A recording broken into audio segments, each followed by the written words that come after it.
Hello everybody, Aki here and welcome back to Coffee Talk. Last time, there is an astronaut, very mysterious astronaut that is not from Earth, maybe. We don't know yet, but at least we know now that they got a date, but they got ghosted. So, and the Earth girl was I was just chilling in the cafe reading some stuff on the phone. Then the art girl in joined the conversation and then said they got ghosted. So the mysterious astronauts left immediately. So it's kinda mysterious. So let's continue playing. Sunday, September 27th, 2020. Profile Maurice Lester from Slam to Glam, Pajama Clad, 27-year-old homosexual. 27-year-old actually found decapitated on his own bed. Research found that most furry sedative on the market are not safe. Yeah. Do you want to order anything else? I'm good for now. Okay, aqua.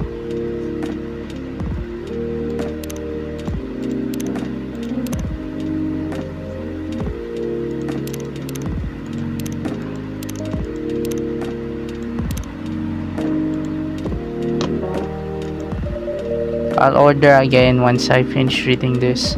Okay then. I leave you in whatever that is.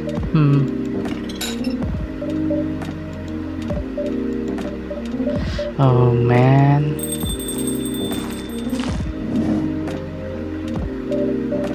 Oh Aqua, fancy meeting you again so soon. Hi Freya. Hi Akiyama. Good evening, Miss Aqua. How are you two doing? Same old. I'm good. How about you?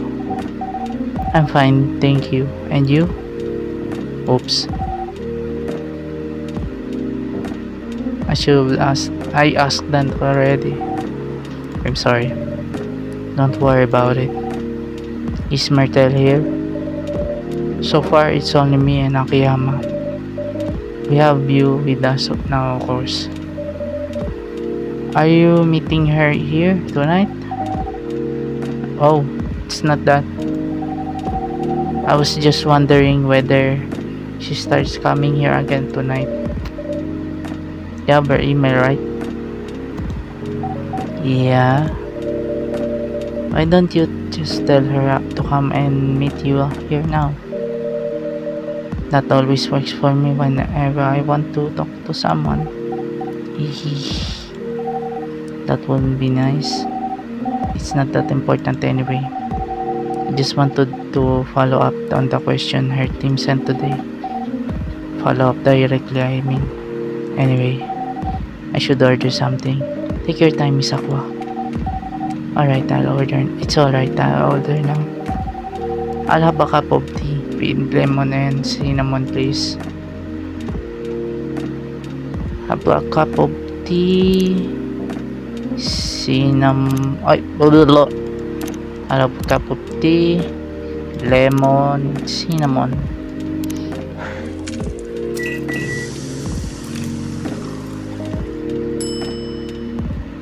Russian tea. Here you go. Oh, it looks so pretty. If I'm not mistaken, it's called Russian tea, right? Oh, you knew? I heard about it once. I'm pretty sure the only part that's Russian is the name. It was originally from the community cookbook, from a community cookbook or something. You're right. Whoa, that's a highly specific fun fact to know. I guess I spent too much time browsing the internet. When did you arrive, Freya? I've been here since you left last night.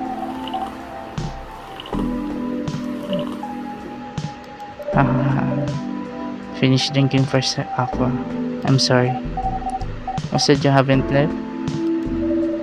I was just joking. Oh, that would be crazy. Why? Oh no. I didn't mean to offend you or anything. It's just that you shouldn't forget to take breaks. Yuto Akiyama. Please make sure you get enough rest. Of course I will, Miss Aqua. Thank you for the reminder. By the way, Aqua. Yes? Where do you come from? Because, judging from your accent, you're not from the States, right? I'm not. I'm from the ocean. Oh, so you're a full-fledged oceanic? Born and raised on the sea. Why did you move here? Chasing the American dream, I guess. You moved with your family? No, I'm the only one who could move here. Oh. May I know why? It's not easy for our people, especially the females, to get higher education. I got scholarships and the opportunity. I wasn't sure about moving, but my parents pushed me to do it. How long have you been here? Almost 2 years now. Do your parents visit often? They can't. Do you know how hard it is for my people to get a US visa? I'm sorry to hear that. It's okay, we're still in contact. We do a video call at least once a week. Do you have siblings? Of course. We are sea people. My extended family is probably as big as Seattle's population. Whoa, that's a lot. You really have that many relatives.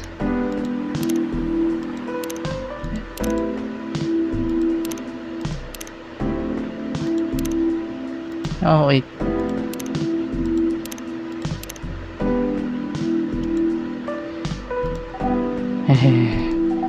Of course not. I was just exaggerating. But if you count my grandpa's kids and grandkids, there are hundreds of us. Holy. How about you, Freya? Do you have any siblings? I have. Not as many as you, as whom?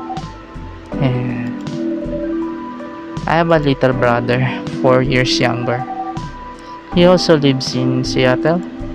No, he's living in San Francisco, near our parents' house. He's the good kid and I'm the rebel, working some high-end tech job while taking care of my dad on the weekends. That's so nice of him. I know, right? That reminds me, I should visit my parents after finishing this draft. You should.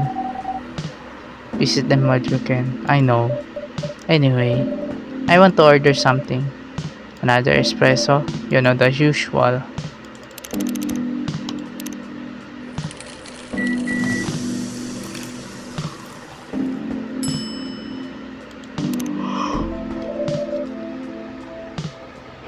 Excuse me. Your espresso is ready. Thanks. Bitter. Just the way I love it. Good evening, sir. Good evening. How can I help you, sir? Yes. I don't know what to order. Something to raise your spirits, perhaps?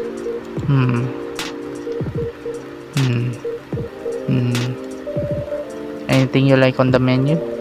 I can make you a custom drink if you like.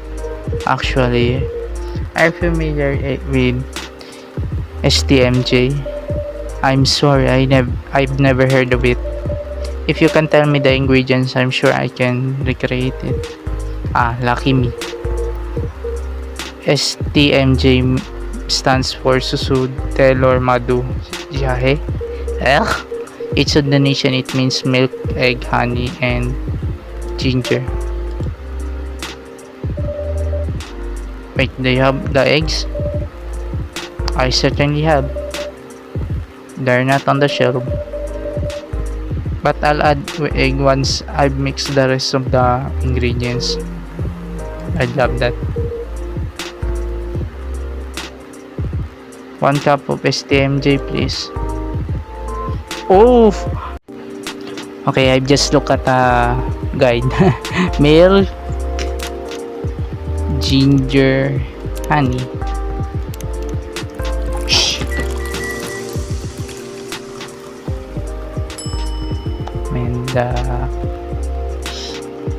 And the rats really infested this place. Here's your STMJ, sir. Ah, that smell.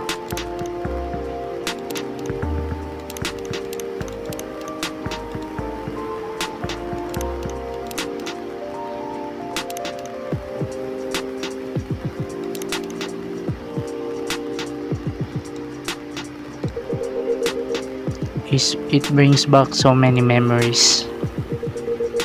It's quite difficult to find a place with a proper STMJ here in the States. I've traveled to so many places and none of them got it right. You're the first one to manage it. Excuse me, may I ask you girls something? Sure, ask away. What kind of things do you kids like doing nowadays? Excuse me? Aren't you college students? No, we're not. I see. Ah. May I ask you how old you are? You're being creepy, old man. Go back to your chair and keep your distance. Oh, sorry. I'm sorry. I didn't mean to be creepy. Hey, Akiyama. I just... Who is this pervy old man? I have no idea. It's his first time here. I want to be able to understand young people.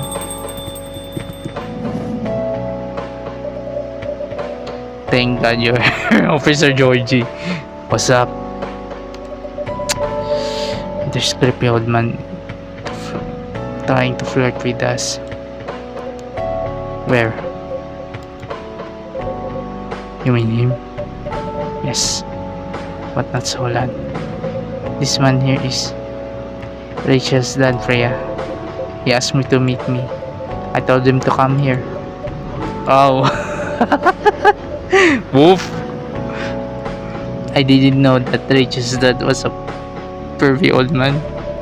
No wonder she ran away from home. Everyone please meet Mr. Forlong, Rachel's dad. Mr. Forlong, please meet Freya and Akiyama. Please call me Henry.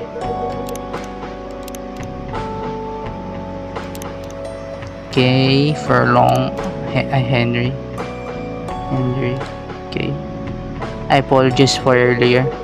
I wasn't trying anything funny. I'm sorry about that. Wait a minute. Your name is Henry Forlong? Yes. And you're Rachel Florencia's father? Yes. Forlong, Florencia. Why do you have different last names? What are you trying to pull? Florencia was my late wife's maiden name. Oh, I'm sorry. Rachel chose it for her stage name. Freya. Okay, I think I better work on my novel. I'm sure you guys have a lot to talk about. Yeah, Freya, I'll come with you. Anyway, what was it you wanted to talk about?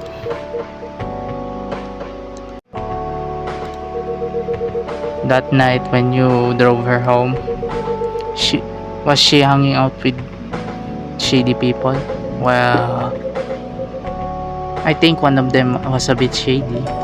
Hey, I heard that. What? I'm not a criminal. I'm just kidding. She was in this coffee shop talking with Freya and Akiyama here. She wasn't in any danger, are sure.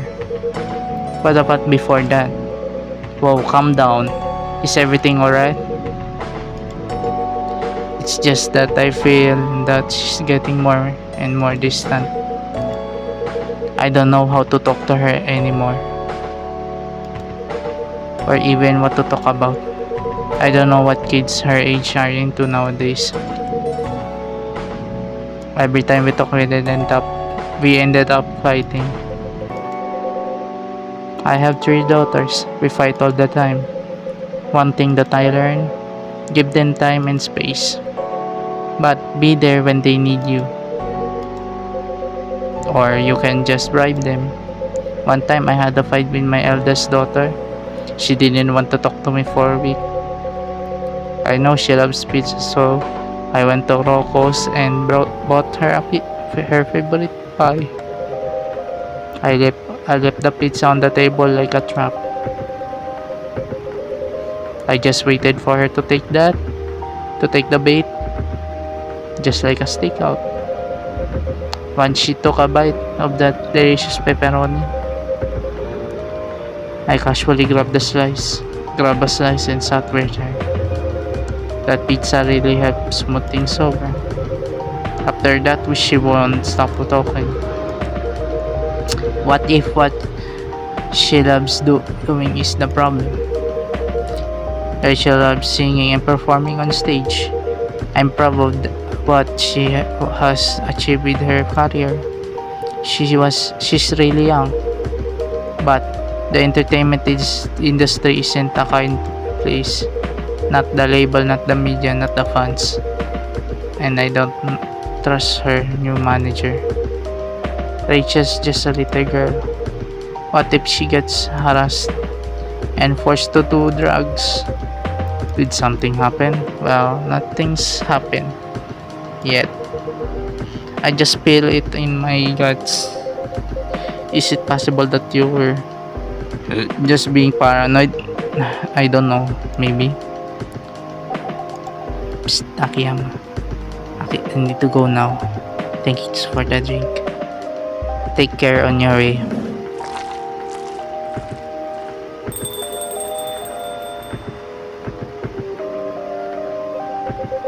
Well, can't you just find another manager? Rachel's already thinks she legally she can sign contracts without parental approval. I've been trying to tell her to quit, but every time I brought it up, we just ended up fighting. As a parent, there's really nothing much we can do other than guiding them and being there when they need us. Sooner or later, we'll have to trust them to make their own decisions, and with everything we've taught them, hopefully they'll make it the right choices. What if she made the wrong choices? I can do a background check on that manager. If that will ease your mind, please do. Okay, give me a name. It's Morris, last name Lester. Morris Lester, get it. Oh, isn't he the guy in today's paper? Anyway, I'll let you know if there's a hit. Hold on, I gonna take this. I've just got a call. I've got to go. I'd love to talk more about this with you. Let's meet again soon. Wait. You have my contact details. Call me if you ever need my help. Wait.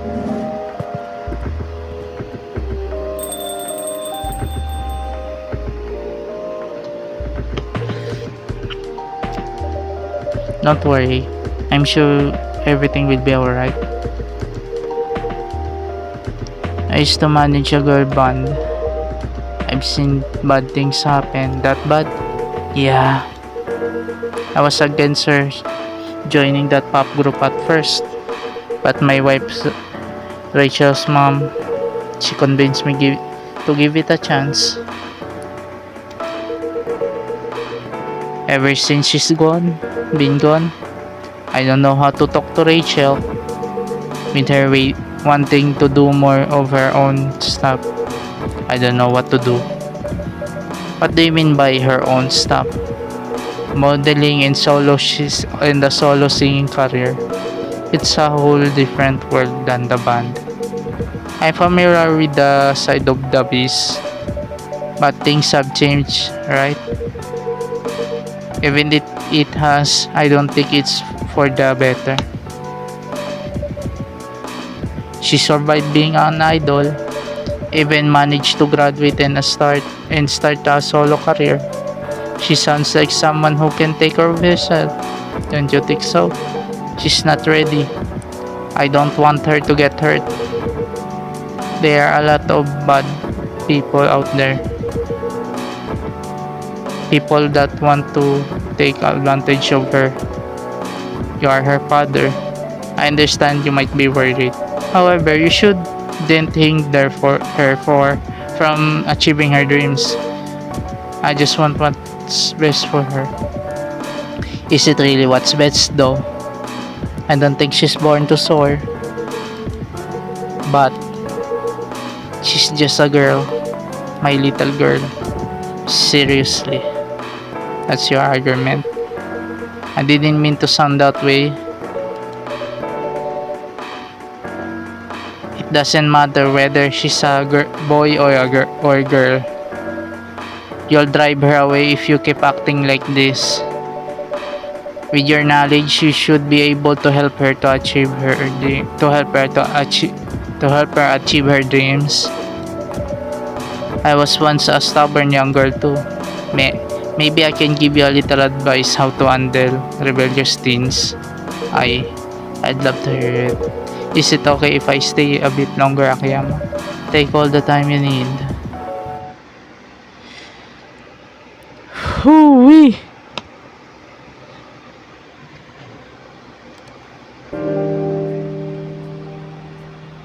Okay. This is the end of the episode, everyone. Thank you for watching. And bye-bye. Those heroes of antiquity ne'er saw a cannonball, or knew the force of powder to slay their foes withal. But our brave boys do know it, and banish all their fears. Sing a ta-row-row and a row-row-row for the British enemy.